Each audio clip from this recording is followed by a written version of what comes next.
That's Chuck. That's why. Well, people don't know. I got you. But when Charles went to the club, people get this liquor courage. Yeah. Right? They looking at him like he ain't as big as I think he is, and he can't do this, and he can't do that. So people just challenged him all the time. So this one time, I believe it was in Orlando, this dude saw Charles, they got into a little bit, threw some water on Charles and his guest. Charles looked at him. I wasn't there, but Charles looked at him and was like, picked this dude up and threw him out the window. No, for real. Threw him out the glass window. For real. Charles Barkley? Yeah, picked the dude up and threw him out the window and then looked at him and said, I hope you're hurting right now because you deserve to be hurting. That is crazy. He get arrested an hour later. True story. He get arrested an hour later. Chuck stayed on the scene? Back then, you can't do it. Like, back then, you had to wait it out. Yeah. So he get arrested. Then the judge about to give him his sentencing, right? And like, Charles Barkley, do you have any regrets? Is there anything you'd like to say? He said, I have one regret. I wish we were on the second floor. Oh, wow. Yo, so wow.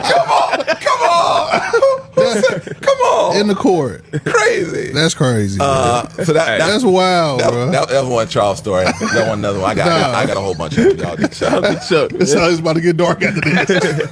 The other funny one real quick is he came out with a book, right? He wrote a book. And he said all these things about his teammates and different things. One day a reporter said, hey, Charles, I'm looking at your book and you said X, Y, and Z. Charles said, I didn't say that. And the reporter, let me read you what you said. And Charles said, man, I got misquoted. In the book he wrote. In his own book. He said he got misquoted. Man, in he's his a own trip, book. man.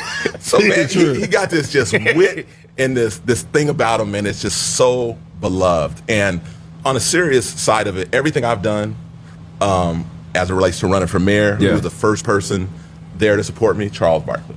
I opened a restaurant, Fix and Soul Kitchen in LA. Who was the first person there for Grant Charles.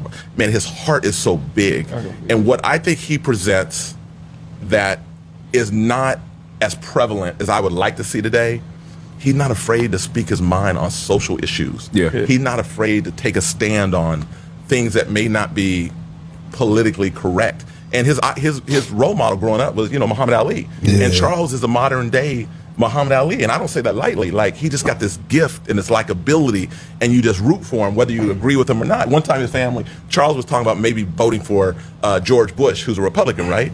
And his family getting on him. Charles, you can't vote for a Republican. You can't vote for Bush. He's for the rich people.